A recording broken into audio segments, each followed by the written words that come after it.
Welcome. You are listening to the Be a Better Being podcast hosted by Michelle Zellner and Sasha Berscheid. Michelle and Sasha are here to give you information and inspiration to help you live your healthiest, happiest lives. Thank you for tuning in. We hope you enjoy the show. Greetings, everybody. Thank you for listening to the Be a Better Being podcast. I'm Michelle Zellner, your host. I don't have the amazing Sasha B with me today, but I have somebody who I'm going to say is equally as amazing. I'm joined today by Hannah Rarick. How are you, my friend? Oh, I'm doing really good. Wonderful.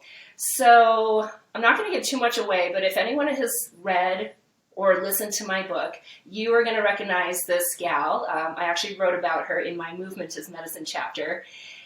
We go way back.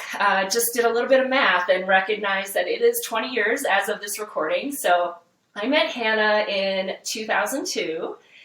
I was working at a gym in this little town called Gun Barrel. It's just kind of the redheaded stepchild to Boulder, if you will. And I was at the front desk, but I was actually a personal trainer. And this woman came in with this blonde girl with a really sour look on her face, I'm not going to lie. And this lady asked me if we had any personal trainers because she was looking for a trainer to work with her daughter. And I said, well, I'm a trainer. And the look of disdain that came over this young lady's face was a little bit, I was taken aback by it. It's like, okay, I'm guessing she is not here of her own volition. However, having a little bit of conversation with her mom and obviously this young girl, Hannah, it soon became obvious that this was going to be a really special challenge for me, and I was super excited about it. So I would love to hear your side of that whole story before we move on with it. Okay, yeah, I was horrified when my mom told me that I had to start working out. It felt like the end of the world to me. I couldn't stand, one, having to do anything, being told to do anything, and two, I was definitely not fitness minded. Everything, I'd get mad if my dad would park too far back in a parking lot from the grocery store. So it was just a very daunting and scary thing. And then here we come in and I see you, and you represent everything that I felt like I just couldn't be. You were like the pretty, fit, outgoing person, and I was really starting to identify as, a grumpy, maybe I want to say loser. I was sort of like just slipping into a role, just giving up on that. So it was very scary and daunting, and I definitely put on my mad protection shell. You did indeed. And then, I don't know if it was the next day or the first time that we actually worked out, there was a dramatic change to Hannah. In fact, she came in with a buzz cut and blue hair. So I was looking for this girl with a long blonde ponytail, and here comes somebody whose face looks sort of familiar. I was like, wait a minute, there's a lot that's changed. I'm like, oh, okay, I got my work cut out for me. I can see how this is going to go. And I don't know. I think that made me actually adore you even more, because it was clear that you were your own person. You were going to defy everything you could, and you were not going to have a good time no matter what. That was kind of the aura that I could tell was following you around. But I'd like to go back even a little further. So you had just mentioned like you had started to identify as a loser. Now, 14 years old, we're talking 20 years ago, right? So can you go back into the vault and maybe just talk a little bit about your childhood, your upbringing, what that was like until you got to that point where you're 14 and now, oh my goodness, I have to go exercise. Yeah, I had a comfortable family, living there in Gun Barrel, nice neighborhood, tons of pets. We weren't a very social family. My parents were never very social. I had friends and, we'd do sleepovers and whatnot, but I definitely was not a popular or cool kid, just sort of like hanging out by myself a lot. And that was, if I had the shaved head, that was my first year of high school, actually. And As soon as I started going to public school, I went to one where most of my friends went to Fairview. I went to Boulder High. So I just didn't really have anybody, and I started just hanging out by myself, and I was pretty bitter. I was getting horrible grades. I wasn't doing my homework. I was skipping class, and just really trying to find myself. And do I recall correctly, you have an older brother? I do. Yep, 5 years older. So And even that, right, not super close in age and being a brother. and we were never close at that point in my life. I would say we resented each other. When he went off to college, I forgot about him and felt like an only child. And when he'd come home for the summers, oh, it was the worst because then I had to go use the upstairs bathroom because he couldn't tolerate me in his spaces. Um, he was a bit of a bully brother back then. It wasn't until my early 20s when we actually got along, and now we get along great and love each other absolutely. But our whole childhood, there was no closeness. There was lots of dead arms and noogies and whatnot. So I just very clearly remember, you coming 2 or 3 times a week. I think we worked a couple times a week together. And at some point, you started wearing pajama bottoms to work out. So we gave you the nickname Hannah Pajama. Everybody loved you. There was a group of people who worked out at roughly the same time. I'll give a shout out to Dennis Murray. He was another one of my clients who I believe worked out right before you did. So y'all saw each other in passing, or if he was there on his own while you were training. And he just grew to really like you as well. And we all saw you literally transform before our eyes. I should have probably warned the listeners. I'm probably going to cry during this conversation because people, so I've been a personal trainer for literally a million years, and people often ask me, what's my biggest success story? And I'm going to spoil it right now and tell everybody that Hannah is my biggest success story. Not because of any kind of physical goals that she met, but because she literally grew into a incredible human being, and seeing what she came to me as, and then seeing what she grew into. I mean, she is the epitome of a better being, which is why I have her on this podcast.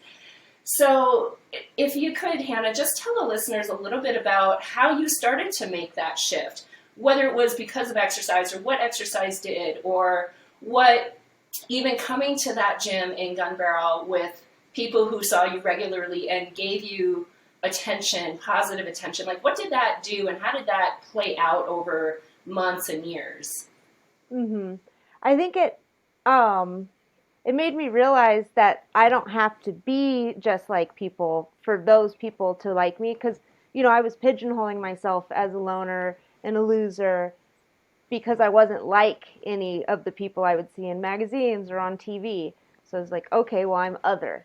But then being accepted into that community, and even very begrudgingly having fun, I started to see, like, I'm just me, and people are okay with it. People are smiling at me. People are being nice. People are helping me, So I was starting to feel that transition. And then, as we all know, working out, you actually get those good endorphins, and it changes your brain chemistry a little bit. So I was like literally feeling the physical effects of it and seeing that I had something under control. I really had a lot of body image problems at that point in my life. And so to see like, oh, with hard work, I'm not only feeling better, but I'm looking a little bit better. And it was an eye opener. It gave me something to do instead of just watching TV, which was my main activity in those days. So yeah, it was kind of exciting as I started to feel all these effects that intention on yourself can give you. And what did that do, like, for your confidence and for how you interacted with people at school, with your family members? Did that have any impact on that? It did, yeah. Instead of feeling like no one understands me, grumble, I'm just going to keep to myself. now here's a thing to talk about, like that a lot of people can identify with or are interested in. So, um, I was more confident in being like, oh yeah, I was working out the other day, and it's kind of an icebreaker a little bit conversationally, and then just also feeling better physically. Then I was able to sort of ditch my super baggy clothes that I was always hiding under, and kind of experiment with fashion more, which did become a bit of a hobby of mine. I still alter clothing to this day. um, yeah, so it gave me a lot of room to explore and come out from under my little grumpy rock. I love that. Yeah, I always wish I could like really go back and hover over that time and make actual notes. Like this is the day that there was that shift. Mm-hmm. It probably didn't happen like that, but it feels like one day a switch was just literally flipped, and here came in a whole different person from the for the workout. Um, but I will say as you grew, and we continued to work together throughout high school, right? Yeah. If I'm remembering correctly, and then even post high school, or post your graduation, we had some other communication as well. I remember, and this is why I say you're my biggest success story. Is I don't remember why we were having this conversation, but you and I had some very, very deep conversations while we were working out. We had some really hard conversations. And I wasn't always like, oh, Hannah, you're right. It's okay. Sometimes I was tough love role.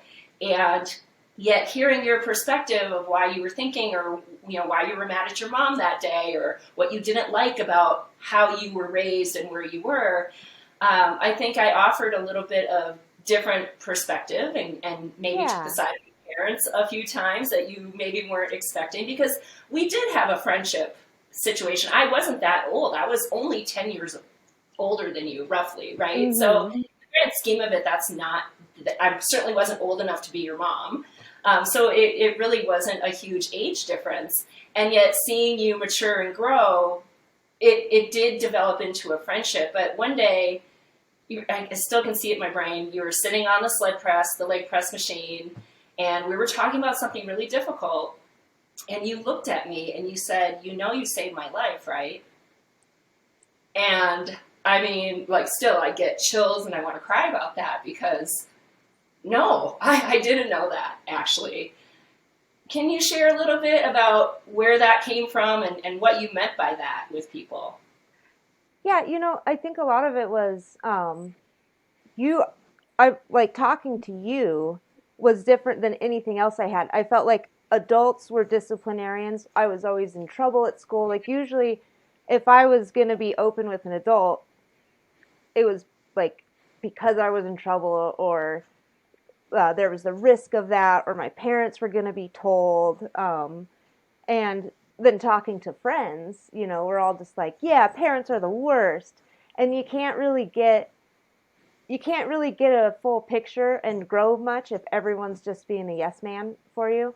And so here you were, who you were a little bit older, but like you said, our age wasn't that different. So you were a little bit more of a peer. But not really. I mean, what is that role? I don't know. It, You were it was, more relatable.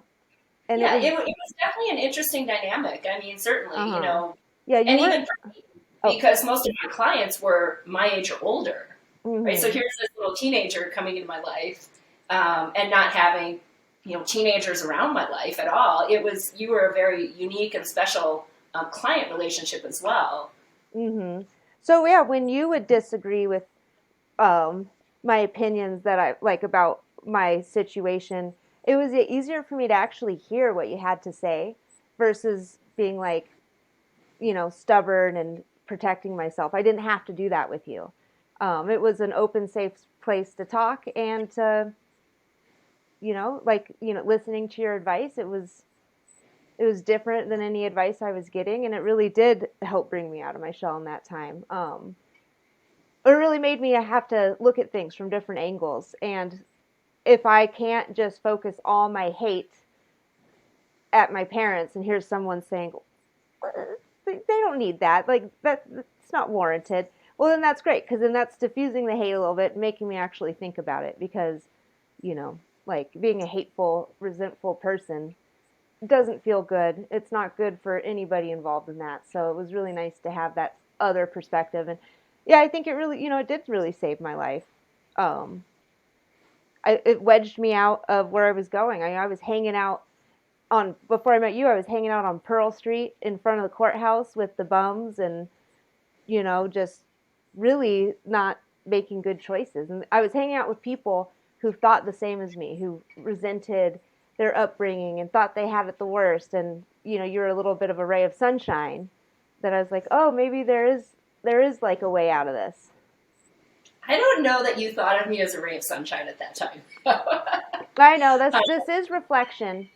There was definitely mixed feelings with coming to see you, because working out was so hard, but then we did become friends and we did have good conversations. And we laughed. I remember people just loving your smile, because no matter how hard you were going to try to not have fun, you smiled every time. Mm-hmm. So, and I think that's just a testament to being in a nurturing environment and doing something good for yourself and your body and physically and mentally and all of that. And like you said, having different people around you that do have a different perspective and maybe can poke at you in a loving, but in like a tough loving kind of way, so that you can hear it differently. And there was one thing I remember when we started. I told you that I would never tell your parents anything you told me in confidence was going to stay in confidence, unless I thought you were really putting yourself in danger. And I did have one of those conversations with your parents at one point. And it did stem from you really being upset. Your parents are the worst people in the world because they won't let you hang out with the homeless people on Pearl Street. And I just remember that, hearing you say that and thinking, wow, I need to shake this girl some sense into her, because this isn't going to end well. This isn't who she is, and she has so much more to give. Mm-hmm. And I think just allowing for those hard conversations, it's a testament to you at that age that you were open to receiving a different perspective. I think we all go through things like that. I was a teenager and I thought my parents were, I didn't want to care what they thought, and was mad at things that they said and did. But I also grew up in a very different place. I grew up in small town Wisconsin, right? Boulder is a little bit different. It's a different kind of place. It's a different kind of upbringing. And, when you have this resentment and this feeling like you don't fit in anywhere, so I'm going to go fit in and make myself fit in, even if it isn't really a healthy environment, it can, I think, be very easy for kids to fall into that. And the fact that you were even willing to allow me to talk with you the way I talked with you, and that you contemplated it and you thought about it and it changed your perspective, is really a testament to who you, Hannah, are at the core. And so, the pride in me, it really is there when I've continued to kind of stalk you on Facebook. So if we fast forward a few years now, you're graduating, you're off to do whatever, not really sure. You had started getting really creative with glass blowing and with the sewing and things like that, super talented creatively. And, but didn't really exactly know. You still wanted to live out of a van. I remember that for sure. That was your dream, was to just go live out of a van. And we lost a little bit of touch. I had moved to Denver. You were now in your 20s, and we did reconnect a little bit here and there. I remember you were out for a concert and stayed at my house afterwards with you and a girlfriend. And that was kind of fun, maybe like your first big night out in the city. Yeah, right? That was so much fun. I remember, did we get fast food? I just remember it just kind of being like a really silly sort of hangout. I think we went to the 7-Eleven down the corner and got a whole bunch of junk food, is what I recall. Yes. Yeah. Yeah, so there were those years, and then, of course, my life was changing, your life was changing, and we'll fill in some of those blanks, and then we'll kind of wrap this up, because I do want to have a separate conversation, but fill in some of those blanks for me and for anybody listening as well. Yeah, I did, through the rest of the way, or through high school, I just kind of became more and more open to the world and started having more fun. I did end up going to a little private school. That really helped, just being with 50 other kids, and we were all really open, and grew together. So, like, by the end of high school, I no longer felt like a loner. I definitely identified as a social, happy person. And like you mentioned, I was starting to blow glass and really making a career out of it and having a lot of fun. That opened me up socially too, because I would, have to deal with customers. And so that was good. I really didn't know what I wanted to do out of high school. I thought, oh, everyone goes to college. So, and my parents were going to pay for college. So I did go to a year at a small Colorado school, Colorado Mountain College in Steamboat, to study business and art. But I mean, I stopped making art and selling it to do it. And I wasn't very academic, so when getting back into that college setting, I didn't quite vibe with it. So I came out of it, just went full into glass blowing, and then I decided to move to the West Coast and just pursue art for a living. Yeah, and I mean, doing it quite well, I recall. I was secretly stalking you on Facebook. At some point you're disconnected for so long, and then it feels a little weird, like intrusive, to just jump right back in. But I kept an eye on you for sure. And 2018, I was writing my book, and I knew that I wanted to tell your story at the end of Movement is Medicine is the chapter. And I always close it with a final thought, and I really wanted your story in there. So I remember I was going to reach out to you on Facebook and just get your permission to use your story. And when I first found you again, after probably a couple of years of not really dipping in, I was, oh my God, shattered by what I saw. And I'm going to leave it at that, because we are going to continue this conversation for another episode. Because if what you've heard, listeners, you think Hannah is a better being because of the first part of her life, I promise you it is nothing compared to what you're going to hear when we have the following conversation and the follow-up conversation. So, Hannah, I'm going to ask you to hang tight. I'm going to just close this one out, everybody. Thank you for listening. If nothing else, I hope you've been inspired for either yourself, or maybe you have some younger people in your life, teenagers, even preteens, to truly help and nurture them, to expose them to things that are good for them physically, that are good for them mentally and emotionally as well. I absolutely believe movement is medicine on so many levels. And you've just heard literally from somebody who lived that, how it helped to completely shape her sense of worth, her sense of self, her sense of belonging, her confidence, literally blossomed into a better being. And so if you are not actively engaged in consistent exercise, or finding some kind of passion that involves movement, I am going to strongly encourage you to embrace that. So that is it. We wrap up this one. Stay tuned for the next one. Hannah will be right back, and we're gonna have the follow-up conversation in just a moment. So thanks everybody for listening. In the meantime, of course, go and be a better being. Thank you for listening to the Be a Better Being podcast. Michelle and Sasha hope that what you heard today inspires you to embrace this journey of life with an open mind, a kind heart, and a willingness to learn and evolve. If you enjoyed the content, please help spread their message by subscribing, sharing, and leaving a 5-star review. If you have a show topic idea or would like to be a guest, please visit betterbeings.net and fill out a contact form. Until next time, go and be a better being.